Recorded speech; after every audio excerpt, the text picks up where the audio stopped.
Hey everybody, it's the Wrestling Mat. I am Matt Camp. Welcome in, and a little bit different show for you today. Not a live reaction, not a reaction to the events of last night or what's going on in the news of professional wrestling. No. Sometimes we like to look back in the history of professional wrestling, and I like to talk all about that. And whether it be my time in WWE or even as a fan or a mixture of both, we're going to cover that today with the top 5 Money in the Bank cash-ins. But before we get to that, we are taking the next step here at the Wrestling Mat. You may know this already, but you can find out right now. That's right, right now, how you can be part of the Wrestling Mat in a much, much bigger way. So what am I talking about? Well, right now we are offering subscriptions here at the Wrestling Mat. That's right, members-only subscriptions that you can be part of. We have multiple tiers, and we're talking all about that exclusive content for our members that join today. We're talking about live chats for our members, just for you. You can ask me anything that you're thinking about. What about live streams of shows that maybe we can all watch Raw or SmackDown or Dynamite or Collision or a PLE together? You want to be a member and do that? You can. That's what we're offering you as well. We're going to have some merchandise coming out. You'll be getting discounts on that. We'll have some private Zooms where you and I can talk about anything you want to talk about in professional wrestling or my career, and the chance to choose the wrestling event that you personally, maybe not with the rest of the group, you get in that proper tier.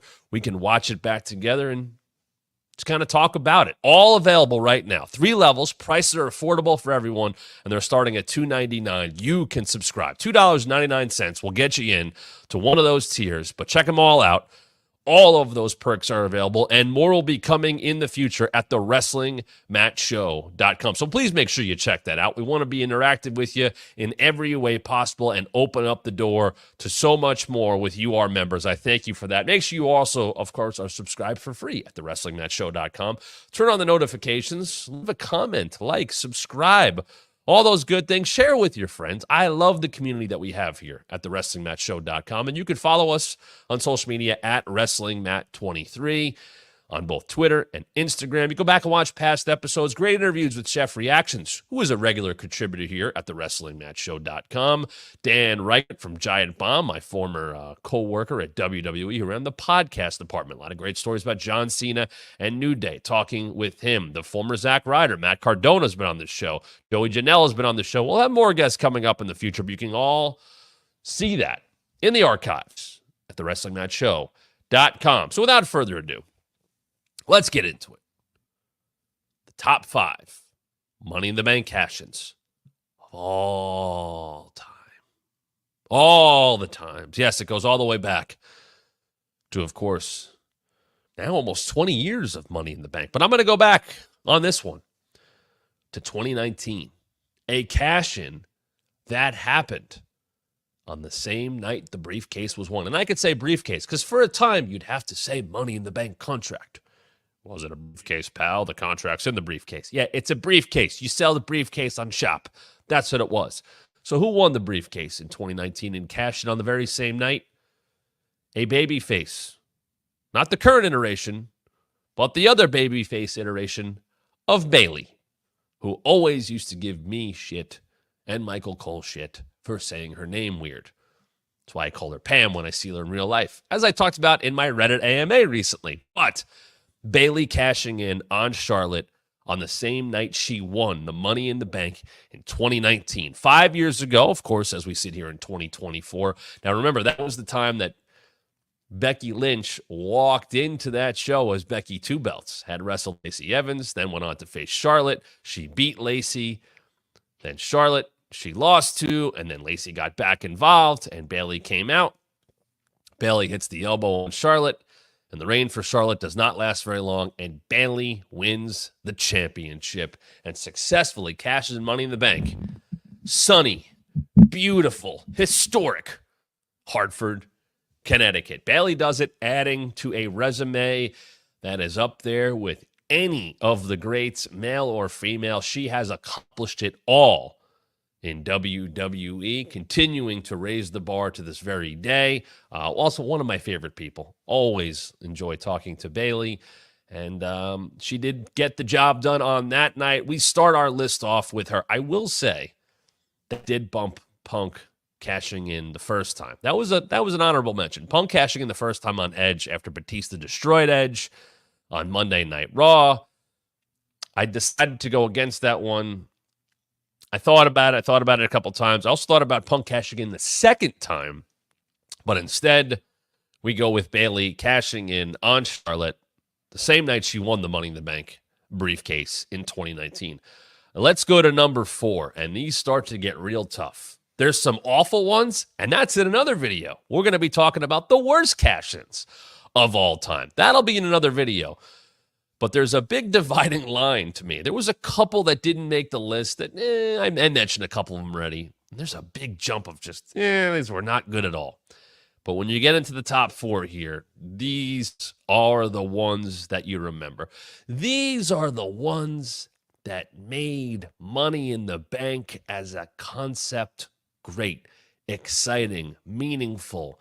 And really, when you talk about these next 4, a lot of them are launching pads. Some starts and stops, but launching pads for these superstars. Superstars. I don't work there anymore. They're wrestlers. How about the first Money in the Bank winner? How about the man who won it back at WrestleMania in 2005? How about the man who held it from when he won it at WrestleMania to January the following year, early January at that? This was a year in 2006 where there was not one, but 2 pay-per-views in the month of January. And that would matter as it related to this talent, this wrestler, and the man he cashed in on. I'm talking about New Year's Revolution 2006. John Cena is able to overcome 5 other challengers to hang on to his championship. But that wasn't the end of his night, because Vince would come out, and for the first time ever, we had a cash-in. Here comes Edge. Here comes Lita. He's got the briefcase he won in the first ever Money in the Bank ladder match at WrestleMania the year before, and here we go. And Edge takes care of business. Dastardly heel, rated R superstar, slime ball. The worst human being, Edge, who's not like that in real life at all.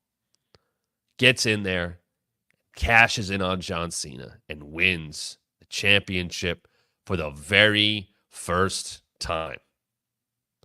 What a moment it was, what a pop it was, because it was like unlike anything that had ever been done before.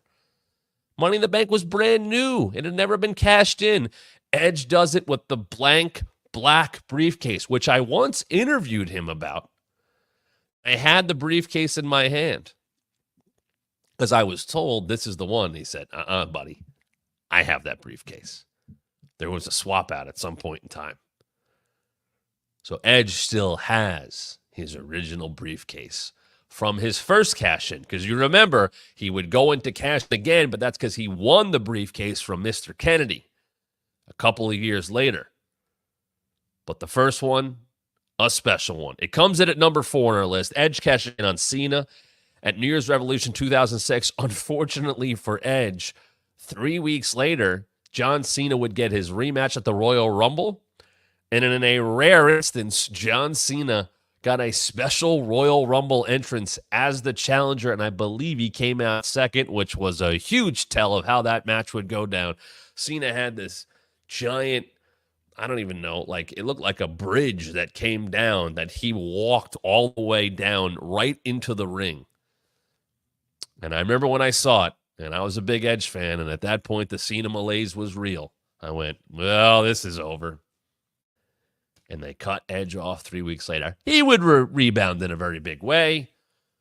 But Edge, cashing in on Cena at New Year's Revolution 2006. You couldn't take that moment away from him. He comes in at number 4. All right, the top 3. And the top 3 are big. And I have shifted this around a lot because there's 2 cash-ins that I hold very close to my heart. One because I was there, and another one because I made every effort to make sure I could watch it. Those will come in at number 2 and number 1. Number 3, and I'm going to get some pushback on this, and I'd love to hear what you have to say at the community page at thewrestlingmatchshow.com. You can also tweet us at WrestlingMatt23 or on Instagram, post about it there, or send me tweets at the Matt Camp. Coming in at number 3, we go back to Northern California. We go back 9 years ago. Good God, it was 9 years ago. WrestleMania 31. The heist of the century. One of the greatest calls of Michael Cole's career, which he told me personally is his favorite call of his career. And I believe he said he did it on the fly, which is even more impressive. None of that Jim Nance writing the Masters winner line the night before at Butler Cabin. No. The heist of the century was a call by Michael Cole because you know what? If you know the stories, it wasn't necessarily supposed to happen the way it did. Maybe one Roman Reigns was supposed to win the championship on that night from Brock Lesnar. Remember, a couple things here as it related to that match. The Brock-Roman feud, not good. The build-up. Remember what happens here. WrestleMania 30 the year before. Miracle on Bourbon Street. Daniel Bryan wins. The year Batista won the Rumble. You go back to that Rumble. Batista throws out Roman Reigns. People were pissed that Roman Reigns didn't win the Rumble heading into WrestleMania 30, which turns into Batista, which turns into Batista and Randy Orton and Daniel Bryan. And it worked out. 1 year later, and I was at this Rumble in Philadelphia. This was the night that Roman Reigns won the Rumble, but got help from The Rock, who helped take out Big Show and Kane, who had taken over that Rumble.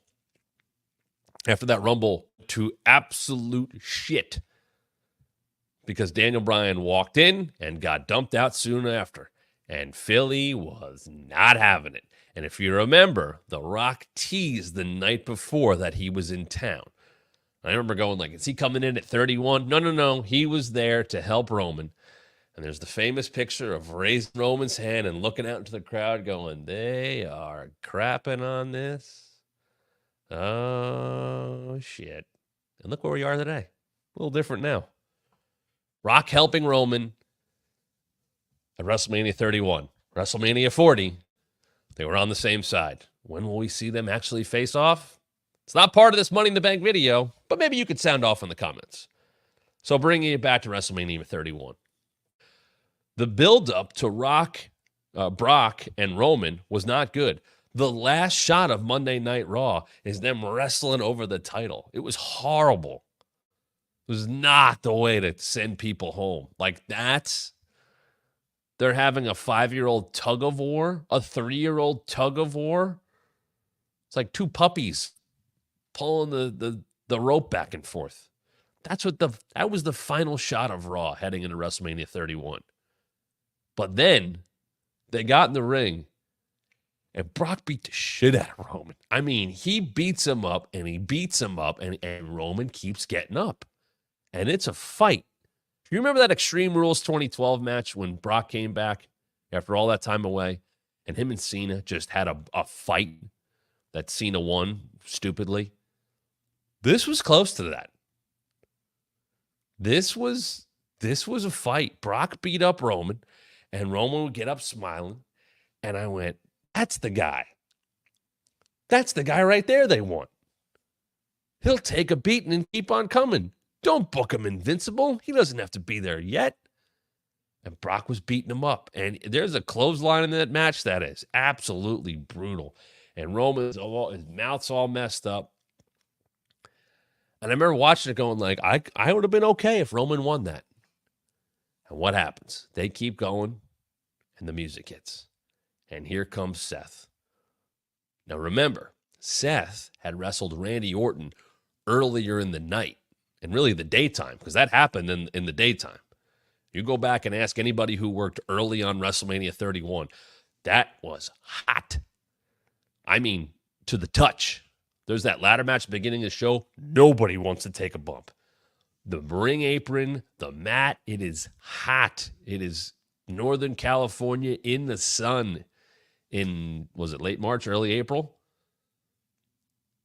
And Seth and Randy are out there early on the show. And that's the pop-up, maybe the best RKO of all time. And very Vince booking. Well, we'll book the Money in the Bank, Mr. Money in the Bank, to lose before they win the title, because now we set up a title contender. I hated that. Book them strong. You can still have lineup challenges. Book them strong. So there's the neck down, step up. Seth goes flying, RKO. And if you hear the story from Seth, Randy didn't want to do it.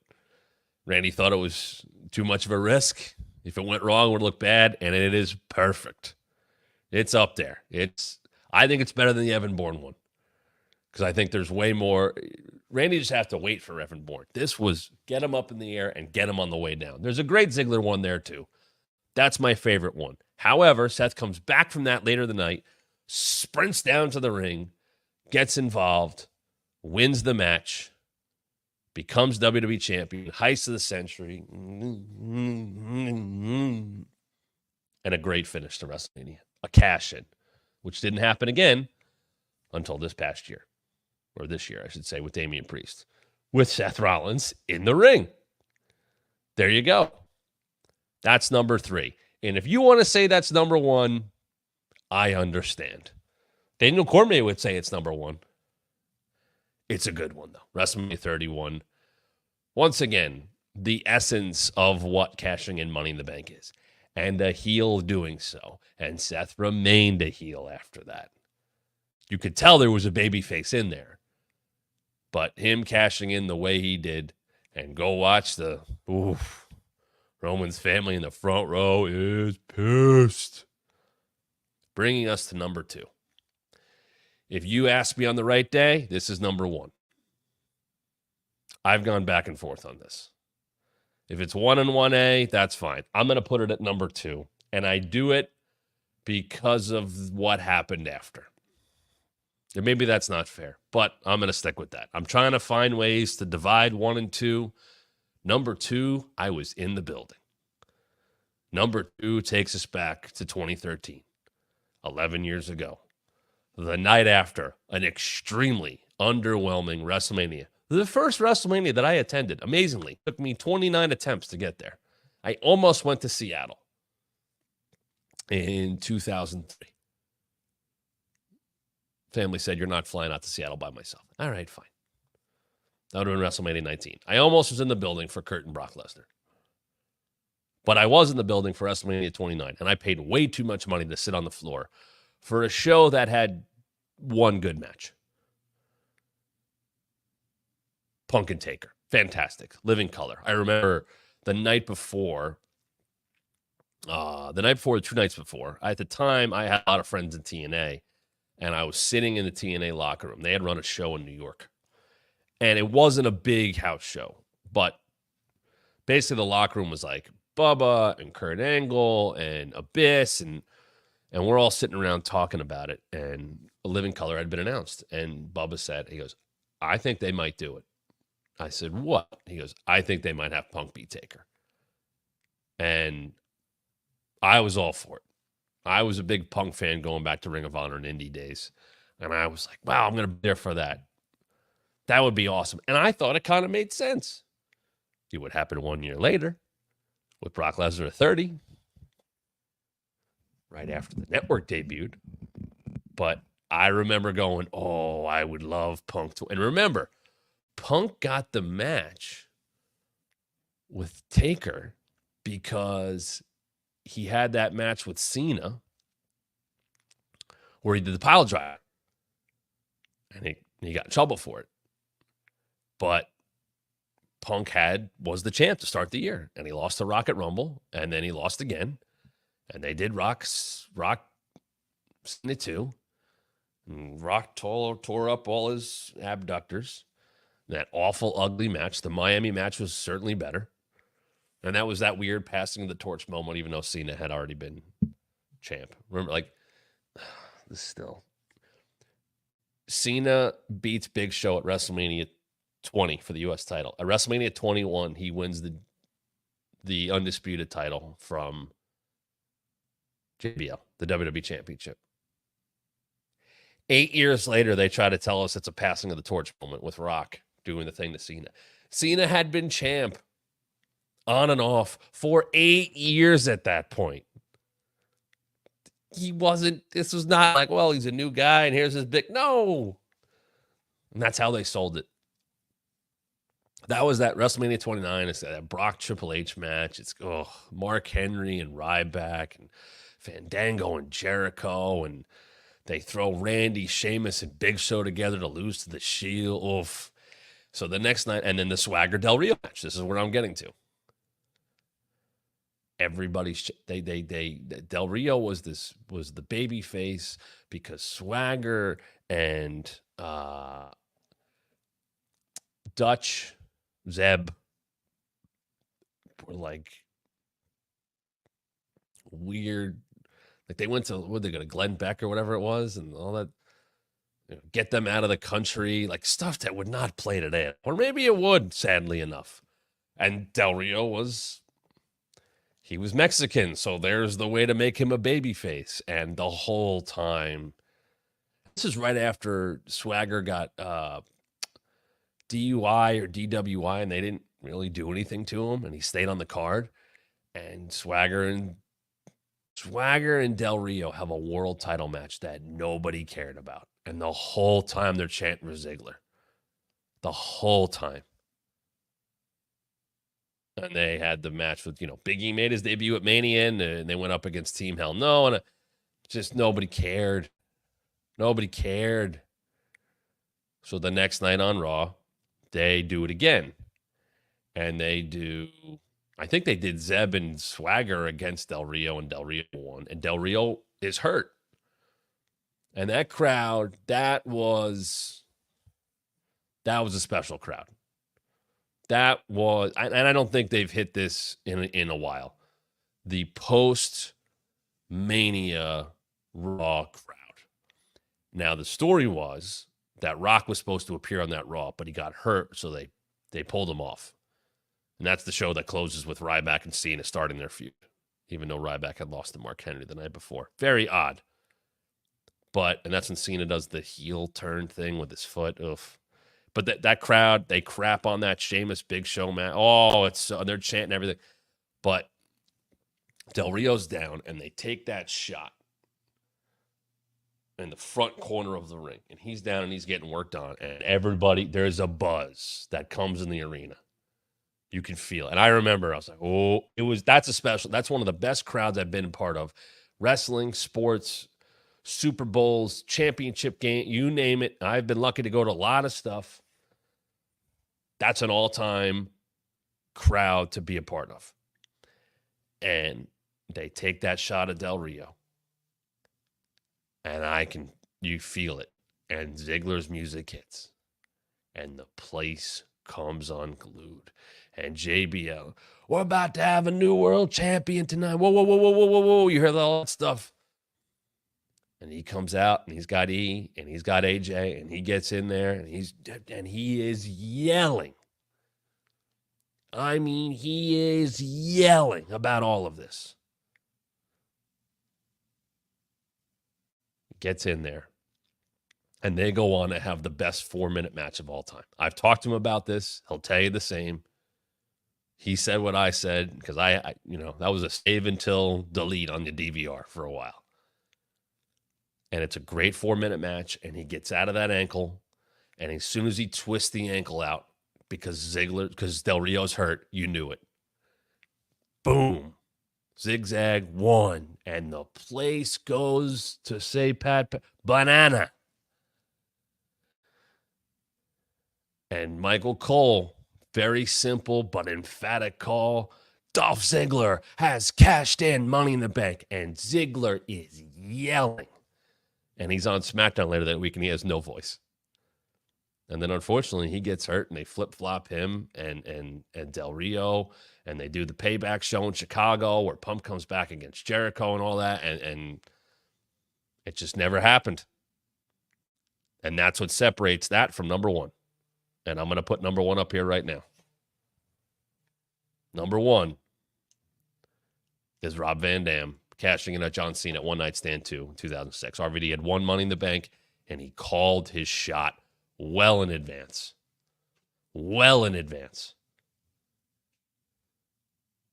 In the Hammerstein Ballroom, the anti-John Cena. I was in college at the time, and I remember I had a pay-per due, and I put it off, and I bought the pay-per-view, and I was watching, and I couldn't wait just for that because I was a huge RVD fan going back to ACW days, pre-WW, all RVD and Jerry Lynn, RVD's TV title run, all of that. So good. And when he called the shot and said, we're doing it in Hammerstein, we're doing it One Night Stand 2, because RVD missed the first one because he was hurt. Even though it was his idea, he missed it. And Cena, to his credit, and I know he loves this, walks out. The heel, the hated. If Cena wins, we riot. Throwing the shirt back in, a longtime fan. Vlad's there. I mean, it is, you could not walk into a more angry, visceral, fired up crowd that wanted to see John Cena lose and RVD win. And he had the ECW fans, and they had a great match. And there's the ref bump, and there's the Edge run in, and there's no ref. And what happens? Paul Heyman comes out. 1, 2, 3. He wins. Joey Styles doesn't know what to say, but it happened.